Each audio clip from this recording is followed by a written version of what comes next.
on nous a appris à remplacer, pas à réparer, à choisir vite, à acheter vite, à vouloir vite et surtout à se débarrasser vite. Pourtant, il y a une fatigue qui monte, une fatigue du neuf, une fatigue du pareil, une fatigue du ça fera l'affaire. Parce que le neuf parfois c'est propre, mais c'est vide.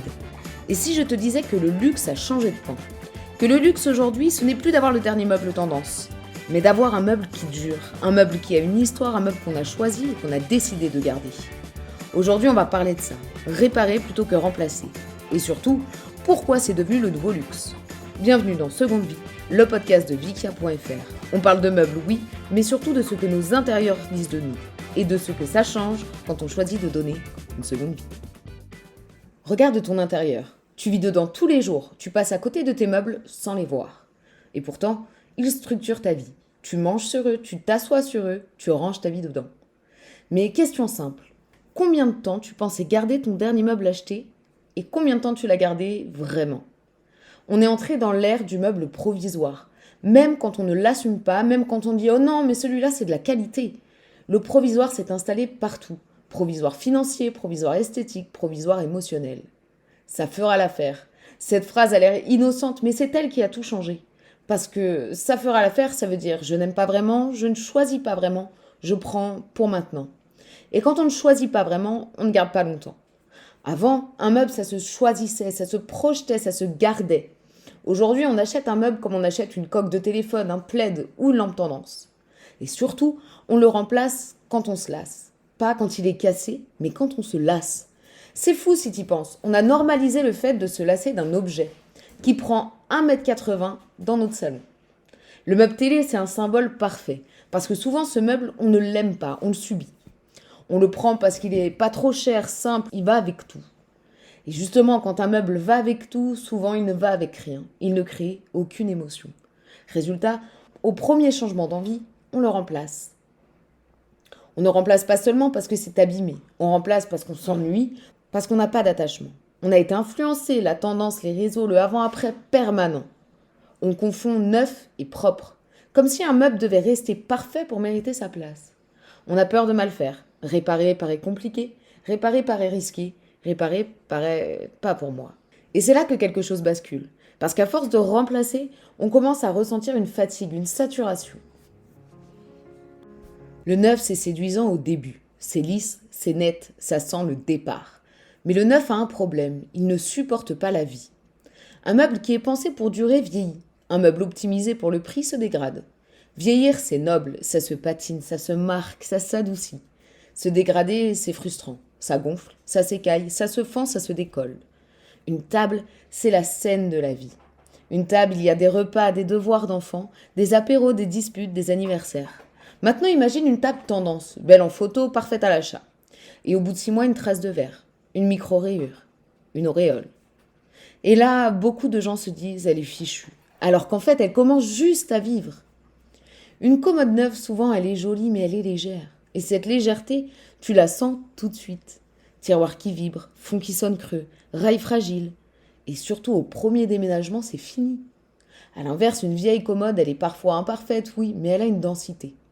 Quand tu ouvres un tiroir ancien, tu sens la matière, l'assemblage, la patience. Mais pourquoi on veut du neuf ? Souvent, on veut du neuf parce qu'on veut une sensation de contrôle, une page blanche, une nouvelle version de soi. Acheter du neuf devient une façon de dire « je recommence ». Et justement, réparer, c'est aussi recommencer, mais d'une autre manière, une manière beaucoup plus profonde. Avant, le luxe, c'était le rare, le brillant, le neuf, le cher. Aujourd'hui, le luxe, c'est ce qui résiste au temps. Dans un monde où tout est rapide, livraison en 24 heures, tendance qui change toutes les 2 semaines, contenu qu'on scrolle, le luxe, c'est prendre le temps. Réparer, ce n'est pas subir, c'est décider. Je garde, je transforme, je valorise, je fais durer.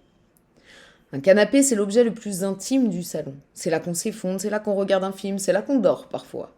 Et pourtant, beaucoup de canapés sont choisis pour leur prix, pour leur couleur passe-partout, pour leur dispo rapide. Résultat, aucun attachement. Et un jour, tu le regardes et tu dis « bof ». Le luxe, ce n'est pas d'en racheter un autre. Le luxe, c'est de changer la housse, refaire l'assise, retendre, choisir un tissu qui te ressemble. Et du coup, ton canapé n'est plus un objet. c'est ton intérieur qui devient à ton image. Il y a un luxe qu'on ne voit pas en story Instagram. Un meuble solide, un tiroir qui coulisse bien, une porte qui ferme parfaitement une stabilité. C'est ça, le confort profond. Et ce luxe-là, il naît souvent d'un geste. Réparer, restaurer, transformer. Le moment où tu répares un meuble, il se passe un truc étrange. Tu ne vois plus les objets pareils. Voici les 4 étapes émotionnelles de la réparation. La première, la peur. Je vais l'abîmer. La deuxième, la surprise. Ah, en fait, je peux. La troisième, la connexion. Je comprends comment c'est fait. La quatrième, la fierté. C'est moi qui l'ai sauvé. Imagine, tu enlèves les poignées, tu ponces doucement, tu découvres un bois que tu n'avais jamais vraiment regardé. Ce n'est pas juste un relooking, c'est une rencontre. Une armoire ancienne, c'est souvent trop sombre, trop massif, pas à mon style. Et pourtant, structure incroyable, bois dense, assemblage. Quand tu la transformes, éclaircissement, intérieur repensé, poignée modernisée, teinte adoucie, elle devient une pièce signature. Et à ce moment-là, tu comprends, réparer, ce n'est pas revenir en arrière, c'est créer du sens. On croit qu'on répare un meuble, mais souvent on répare une période de vie, une mémoire, une relation au temps, une manière de consommer. Les meubles de famille, c'est le territoire le plus sensible, parce qu'on a peur de trahir, peur de dénaturer. Et pourtant, restaurer, c'est aussi permettre aux meubles de rester dans la vie, et pas au grenier. Est-ce qu'on préfère un meuble intact mais inutilisé, ou un meuble transformé et aimé au quotidien ? Moi, je sais ce que je choisis. Personne ne nous apprend à voir le potentiel, personne ne nous apprend à choisir une palette, anticiper un rendu, comprendre une matière et éviter les erreurs. Et c'est pour ça que beaucoup abandonnent. Chez Vikia, l'idée c'est justement rendre la transformation possible, accessible, belle. Pas juste DIY ou à réaliser vous-même. Une transformation personnelle et communautaire. Parce que quand tu vois un meuble autrement, tu te vois autrement aussi. Avant de terminer, j'aimerais que tu fasses une chose très simple. Regarde autour de toi. Pas ton téléphone, pas ton écran, ton intérieur. Regarde les meubles qui t'entourent. La table sur laquelle tu poses tes clés. La chaise sur laquelle tu t'assois sans y penser. Le meuble que tu ne vois même plus parce qu'il est devenu le décor. Et demande-toi, lequel de ces meubles a une histoire ? Pas une histoire de magasin, hein, pas une histoire de prix. Une histoire de vie. Peut-être que c'est celui que tu as récupéré chez un parent. Peut-être celui que tu as déménagé 3 fois. Peut-être celui que tu avais juré de remplacer mais qui est toujours là. Ce meuble-là, il te connaît. Il a vu tes départs pressés, il a vu tes retours fatigués, il a vu des moments que personne n'a photographiés. On croit souvent que ce sont les grands événements qui font une vie, mais en réalité, ce sont les petits. Les repas ordinaires, les soirées silencieuses, les matins en retard. Et tous ces moments-là se passent sur, autour ou à côté de nos meubles. Alors quand on décide de réparer un meuble, ce n'est pas seulement un choix esthétique, ce n'est pas seulement un choix écologique, ce n'est pas seulement un choix économique. C'est un choix de relation. On choisit de continuer l'histoire, pas d'en écrire une autre avec quelque chose de neuf. Dans un monde qui nous pousse sans cesse à remplacer nos objets, nos habitudes, parfois même nos vies, réparer devient un geste presque intime. Une manière de dire « je ne suis pas obligé de tout recommencer pour que ça ait de la valeur ». Peut-être que tu n'as pas envie de devenir quelqu'un qui restaure des meubles, peut-être que tu n'as pas envie de poncer, de peindre, de démonter des tiroirs, mais peut-être que tu as envie de devenir quelqu'un qui regarde autrement.